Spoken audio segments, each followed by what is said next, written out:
A continuación, Minuto a Minuto.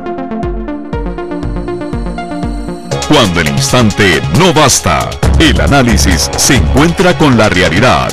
Esto es Minuto a Minuto, más allá de la noticia, por Radio Monumental.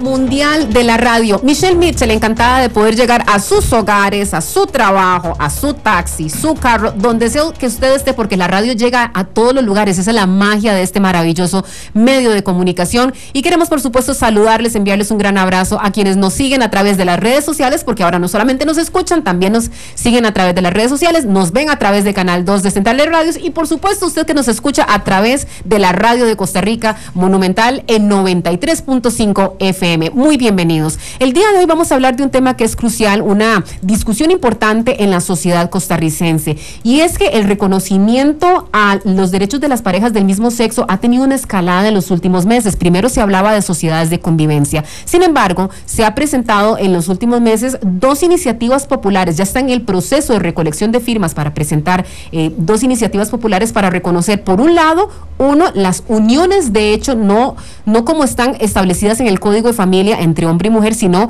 entre dos personas, independientemente de cuál sea el sexo de ellas. Y también habíamos hablado días atrás sobre el tema del reconocimiento del matrimonio entre personas del mismo sexo. Don Yashin Castrillo nos acompaña el día de hoy porque él justamente está realizando toda una estrategia a nivel local e internacional.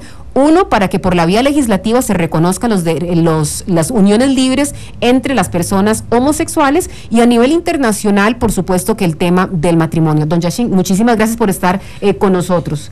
Gracias, muy buenas tardes ya, Michelle Mitchell, muy buenas tardes también a todos los que nos acompañan, los que comparten su almuerzo o su rato de descanso en este momento, a los que están llegando de la universidad, del colegio, a los que recién se incorporan a sus trabajos, los que van en el autobús, los que van en el taxi, los que están haciendo deporte y de una u otra forma están conectados por la red o por la radio. Hoy, en el Día Internacional de la Radio, la invitación es propicia en este día para que aprendamos juntos, para que sigamos en este proceso que inició en el 2003, cuando por primera vez Costa Rica se vio sacudida, cuando presenté por primera vez, cuando solamente habían dos países en el mundo, Holanda en el 2001 y Bélgica en el 2003, la propuesta ante la Sala Constitucional para que Costa Rica también se uniera a esos países fuera una iniciativa que fuera seguida en el resto de América y reconociera los derechos de todas las personas, es decir, acabara con la discriminación por orientación sexual. Don Yashin, tal vez si pudiéramos, como para poder contextualizar, la mayor parte de los ticos tenemos como referencia la discusión que inició en la Asamblea Legislativa cuando arrancó el tema de las sociedades de convivencia. No avanzó o no ha avanzado, por lo menos en la Comisión de Derechos Humanos de la Asamblea Legislativa, y ahora entonces hay una nueva etapa. En algún momento se habló, ahora sí, un grupo está a favor del reconocimiento de los matrimonios entre las personas del mismo sexo, y en su caso particular usted estaría propiciando más bien una iniciativa que lo que busca es el reconocimiento de las uniones, de hecho, entre personas del mismo sexo. ¿Cuál es la ruta que llevaría una y otra iniciativa acá en el país? Sí, fijemos esta ruta de viaje de la siguiente forma. Hagamos un contexto histórico muy resumido. En el 2003, repito, Costa Rica pudo haber sido el tercer país en el mundo en reconocer el matrimonio entre personas del mismo sexo. Esa prohibición está en el inciso sexto del artículo 14 del Código de Familia, que regula esa y otras prohibiciones. Sin embargo, la acción de inconstitucionalidad que interpuse en aquel momento fue resuelta el 23 de mayo del 2006 en el voto 72-6206, en una votación de 5-2, declarando sin lugar la acción. A partir de ese momento, entonces, de igual forma, si se hubiera declarado con lugar la acción, Costa Rica pudo haber sido el primer país en América, porque recordemos que el primer país en América que reconoció el matrimonio entre personas del mismo sexo, legislativamente, no judicialmente, fue Argentina. Después se le unió dos estados de México, el Distrito Federal y Coahuila, y además Río Grande do Sul. Bueno, esa resolución de la Sala Constitucional a la que hago referencia se dio el 23 de mayo del 2006. Menos de un mes de haber sido dictada esta resolución, en junio de ese mismo año, 3 o 4 diputados, dentro de los que recuerdo Rodrigo Alberto Carazo, presentaron a propuesta de CIPAC, el Centro de Investigación para América Latina y el Caribe, una iniciativa de ley de modificación del artículo 242 del Código de Familia. La redacción de ese proyecto de ley, y ahora lo podemos ver, es bastante diferente de la que yo propongo. Ese proyecto, en toda la corriente legislativa, fue asumido por estos diputados y sencillamente no se le dio trámite. Posteriormente se presenta el proyecto por Abelardo Araya, del Movimiento Diversidad, denominado Ley de Unión Civil entre personas del mismo sexo. Esto, recordarán ahora sí, los que tienen una memoria más reciente, dio motivo a que interpusiera aquel famoso amparo, tanto otro ciudadano como mi persona, contra el referéndum, porque se pretendía poner a votar a la mayoría heterosexual sobre un derecho humano y de una minoría, y el resultado era obvio, iba a ser aplastante. La Sala Constitucional lo dejó claro, de todos modos. La Sala Constitucional fue tajante, fue contundente, indicando, señalando que eso era imposible hacer, que era inadmisible, que era inaceptable. Sin embargo, a los efectos del tema que estamos tratando hoy, ese proyecto de ley de unión civil entre personas del mismo sexo luego se convirtió en lo que se denominó sociedades de convivencia. Correcto. Y tanto el proyecto de unión civil entre personas del mismo sexo como el proyecto de sociedades de convivencia, diferente a lo que planteaba el proyecto de modificación del artículo 242 del 2006, no incluye la unión de hecho dentro, además con una denominación diferente, dentro del Código de Familia, sino que la saca del Código de Familia, y además no reconoce derechos totales como los que están incluidos en el Código de Familia, sino algunos derechos sí y otros no. Justamente quería llegar a esa diferenciación. Si hablamos de sociedades de convivencia, los argumentos que se esgrimieron en su momento a favor de este proyecto de ley era la posibilidad de que las parejas del mismo sexo pudieran tener el derecho a visitarse, la visita médica en caso de hospitalización, de poder heredar, de poder gestionar préstamos bancarios de manera conjunta. Si estuviéramos hablando de una reforma, ahora sí, al Código de Familia, que cambiara la definición de las uniones de hecho para que sea independientemente entre heterosexuales u homosexuales, ¿cómo se amplían los alcances en cuanto a derechos de las parejas del mismo sexo? Se le conceden todos, absolutamente todos los derechos, y se le trasladan todas las obligaciones que en este momento gozan y pesan sobre la pareja heterosexual. Recordemos que la unión de hecho, que se estableció por una reforma en el Código de Familia en 1995, el 8 de agosto, por una iniciativa del entonces diputado Luis Fishman, lo que vino a hacer es a proteger a la mujer que en aquel momento convivía en unión de hecho y que siempre era la parte más vulnerable. Aquí entonces se reconoce que hay alguna relación de dependencia, porque entonces, por ejemplo, en una pareja homosexual, una unión de hecho, uno podría llegar y pedir una pensión, si fuera del caso. Por supuesto, no solamente eso, sino todos, absolutamente todos los derechos que se derivan de este tipo de relaciones. Uno, que se desprende de la naturaleza misma de la reforma que presento, es que se nos conceptualice como familia. Es decir, el concepto que está íncito en el Código de Familia es inherente a una relación de pareja, independientemente del sexo de las personas. Esta discusión creó, con los tres proyectos que hice mención, especialmente con los últimos dos, Ley de Unión Civil y Sociedades de Convivencia, bastantes roces con los diputados que mostraban su apoyo hacia estas iniciativas. Y por eso, para evitar resquemores, decidieron, y hubo una concesión de parte de los movimientos de la comunidad homosexual que estaban con estos diputados, sacar estas reformas del Código de Familia. Y yo soy de la posición, como lo fui desde el principio, que nosotros, la comunidad gay, debe reclamar derechos totales, absolutamente totales. No debemos negociar lo que no es negociable, no debemos claudicar lo que no es claudicable. Ahora, en algún momento se hizo un reclamo parcial de esos derechos. Ese era el caso de las sociedades de convivencia, la unión de civil, exactamente. Y usted vio el resquemor que esto causó en la sociedad costarricense, don Yashin. ¿Qué le hace pensar que ahora, cuando se quiere reconocer a las uniones de hecho entre personas homosexuales y además reconocerlas como una unidad familiar, que el tico ahora sí va a estar a favor y que el legislador, que es el que más bien tiene esa decisión, podría apoyarlo? ¿Qué les hace pensar eso? Es una batalla bastante fuerte. Sí, cuando resuelve la sala en el 2006, yo me presento como un espectador, como un científico social, como un observador, y de esa forma visualizo que hay un proyecto de ley. Acordemos que la ley 8491, que pareciera que surge en estos momentos, surgió en marzo del 2006. Es decir, ya desde ese momento era un instrumento al que podíamos hacer uso. Sin embargo, en ese momento, a pesar de que, digo yo y lo afirmo, es con el 2003 cuando presento la solicitud de matrimonio y se crea un debate público, que la comunidad gay sale del closet en Costa Rica. Porque las empoderan. Desde ese momento, públicamente, una persona, un profesional habla del tema en una forma seria, en una forma responsable. Antes de eso, únicamente se hablaba en un contexto de mofa, de burla, de ataque, de ofensa, de insulto, de calumnia, en un ambiente absolutamente lúdico. En el 2003, el debate que se genera alrededor de este tema, que empezaba a crearse a nivel mundial, hace que el tema salga del escondite y se ubique en la mesa del comedor, se ubique en la sala de televisión, se ubique en la cocina, se ubique en los cuartos. Hasta entonces, en las aulas, porque ahora resulta que en el tema de afectividad y sexualidad, hablar también de las relaciones entre personas del mismo sexo es un issue, un tema. Absolutamente. Entonces pasó de ser un tema tabú a ser un tema cotidiano. Y entonces aquellas personas que vivían escondidas se sintieron empoderadas para hablar del tema abiertamente. Sí, incluso los científicos sociales, para dar su opinión a favor o en contra, pero ya no se escondían para hacerlo.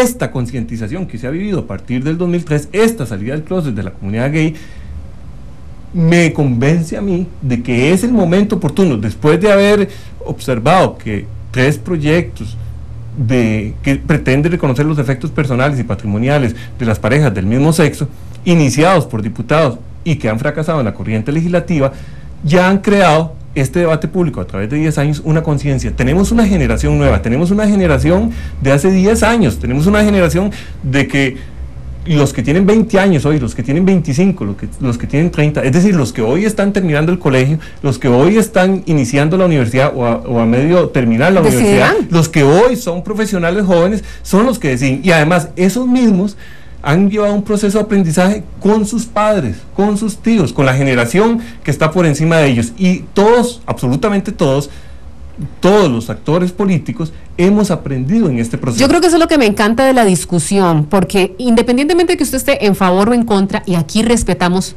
todas, absolutamente todas las opiniones, si hay algo que es positivo, y eso yo lo rescato y coincido con usted, es que estamos hablando del tema y tenemos ahora más argumentos para poder tomar una posición a favor o en contra. Y yo creo que eso es saludable para cualquier democracia. Don Yashin, se está tramitando en este momento el proceso de recolección de firmas para presentar una iniciativa popular ante la Asamblea Legislativa que pretende reformar el Código de Familia y dar reconocimiento a las uniones de hecho entre homosexuales. ¿Cuánto tardará ese proceso? 1, de recolección de esas 152,000 firmas, y 2, el momento en el que algún diputado lo adopte, porque en iniciativa popular lo que tiene que suceder es que un diputado adopte el proyecto y lo presente, ahora sí, a la corriente legislativa. ¿Cuánto podría tardar eso? En estos días que se le ha dado difusión al proyecto, que ya se conoce por toda la sociedad que existe este proyecto, que se le ha dado camino, incluso hoy tengo que pasar al Tribunal Supremo de Elecciones para que me entreguen la plantilla, hacer las reproducciones correspondientes y empezar el proceso de recolección de firmas. Muchas personas heterosexuales y homosexuales, especialmente estas últimas de la comunidad en forma individual y perteneciente a grupos organizados, me han llamado, me han mandado mensajes, me han enviado correos, se han acercado manifestándome que desean colaborar en el proceso de recolección de firmas. ¿Hay un plazo para recolectarles? No hay un plazo. Por ejemplo, en el proyecto de Vida Silvestre, que fue el primero que mediante esta modalidad se convirtió en ley de la República, conocido popularmente como el aleteo, tardaron un poco más de 2 años. Entonces, con esa colaboración solidaria de todos los grupos, CIPAC, Diversidad, Francisco Madrigal, Marco Castillo y Beso Diverso, Orgullo Gay, Comunidad Gay de Costa Rica, Ticosos y una serie de grupos, estoy seguro que con esa solidaridad de todos estos, que al final es algo que no solamente nos beneficia a nosotros, sino a la sociedad en su conjunto, porque nos va a hacer una sociedad más justa, nos va a hacer una sociedad más igualitaria, y entre más justa sea la sociedad, mejor vamos a dar. Costa Rica necesita de todos nosotros, no solamente de unos cuantos, de la población heterosexual, para salir adelante. Pensamos que con el aporte de todos, este mismo año estaríamos concluyendo la recolección de firmas, porque además la idea es hacerlo en todas las provincias, Limón, Guanacaste, Punta Arenas y el área metropolitana. Ahora, esto es en el frente legislativo. Usted hace ya algún tiempo, y recuérdeme cuándo exactamente, presentó una demanda contra el Estado costarricense para el reconocimiento de las uniones de hecho ante la Corte Interamericana de Derechos Humanos. Díganos en qué etapa se encuentra esto. Hice referencia antes a que en el 2006 Correcto. yo me coloqué como un espectador del escenario nacional y no quise interferir con esas iniciativas, tanto de CIPAC y los diputados que mencioné, como posteriormente de Abelardo Araya, el Movimiento Diversidad, etcétera. Y decidí en aquel momento seguir trabajando, pero en la vía judicial. Entonces, inicié procesos largos, tediosos, para el reconocimiento de la unión de hecho. Eso significa pasar por un juzgado de familia, pasar por un tribunal de familia, recursos de revocatoria, recursos de apelación, pasar por la sala segunda, pasar por la sala constitucional. Agotar todos los recursos locales. Por consultas de constitucionalidad de uno y de otro.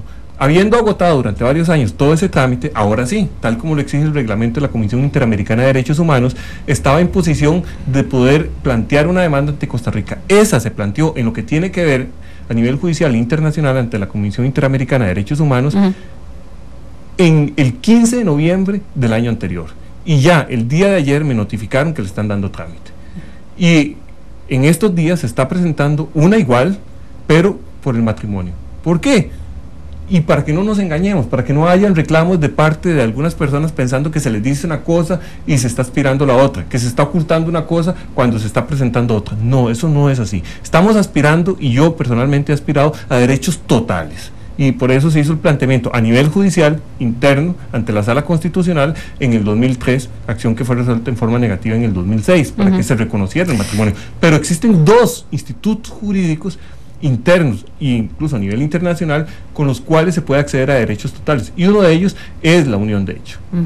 Este procedimiento, o este proceso más bien ante la Comisión Interamericana de Derechos Humanos, podría tener los mismos resultados que tuvo el caso de fecundación in vitro aquí en Costa Rica, en donde hubo una sentencia en donde se le obliga al Estado costarricense a tutelar este derecho. ¿Usted confía en que este sea un precedente? A ver, son dos casos completamente distintos, pero nuevamente este puede ser un precedente que tal vez indique hacia dónde vamos en materia de los derechos de la comunidad gay en el país. Estoy 100% convencido y con elementos objetivos, y los menciono para que los que nos están escuchando los analicen desde esta misma perspectiva. Uno, existe una sentencia que es un precedente convencional dictado por la Corte Interamericana de Derechos Humanos, que es la sentencia del 24 de febrero del 2012, el caso Karen Atalá Rifo versus Chile. Esa sentencia establece claramente que no se puede establecer discriminación por orientación sexual, que no se pueden menoscabar los derechos, restringirlos, limitarlos, ni de ninguna forma eliminarlos a una persona o a un grupo de personas sobre la base de su orientación sexual. Hay por lo menos 3 casos a nivel internacional y por lo menos 3 casos a nivel nacional que establecen que esa jurisprudencia es vinculante. En el caso internacional, la misma Corte Interamericana de Derechos Humanos, en el caso Almonacid Arellano, en el caso García Montiel y en el caso Trabajadores Cesados del Congreso, estableció que las resoluciones contenciosas, como en este caso que hay un litigio, y no contenciosas, como ocurre con las opiniones consultivas, son vinculantes para todos los estados que forman parte del Sistema Interamericano de Derechos Humanos. En otras palabras, para hacerlo más sencillo para quienes nos escuchan, el mismo grado, el mismo valor, la misma fuerza que internamente tienen las decisiones de la Sala Constitucional cuando dicta una acción de inconstitucionalidad, que son absolutamente vinculantes y de acatamiento obligatorio inmediato, del mismo modo, con la misma fuerza, el mismo peso y el mismo valor, son vinculantes para la Sala Constitucional y para todos los jueces y todas las autoridades nacionales las resoluciones que dicte la Corte Interamericana de Derechos Humanos. Hago mención también de 3 resoluciones nacionales y una más que merecerá un comentario aparte, que concuerdan con estas resoluciones de la Convención de la Corte Interamericana de Derechos Humanos. El voto 9047 del 90, el voto 3435 del 92 y el voto 2313, que es en relación con una opinión consultiva sobre la colegiatura obligatoria de los periodistas. Todos ellos establecen que las resoluciones que dicte la Corte Interamericana de Derechos Humanos son obligatorias, son vinculantes para Costa Rica. Esas resoluciones, los votos que cité son de la Sala Constitucional. Sin embargo, y esto es lo que merece un comentario aparte, cuando el año anterior me resuelven el voto 11933 y en el voto 5590, 2012, ambos, dos acciones de inconstitucionalidad, una para que se eliminara la prohibición que existe en el reglamento, en el artículo 10 del reglamento de la Caja del Seguro Social, que prohíbe que se aseguren una pareja si son de distintos sexos sus integrantes, y la otra también para la unión de hecho. En esas resoluciones, la magistrada Ana Virginia Calzada, redactora de los votos, junto con 3 compañeros más, Fernando Castillo Víquez,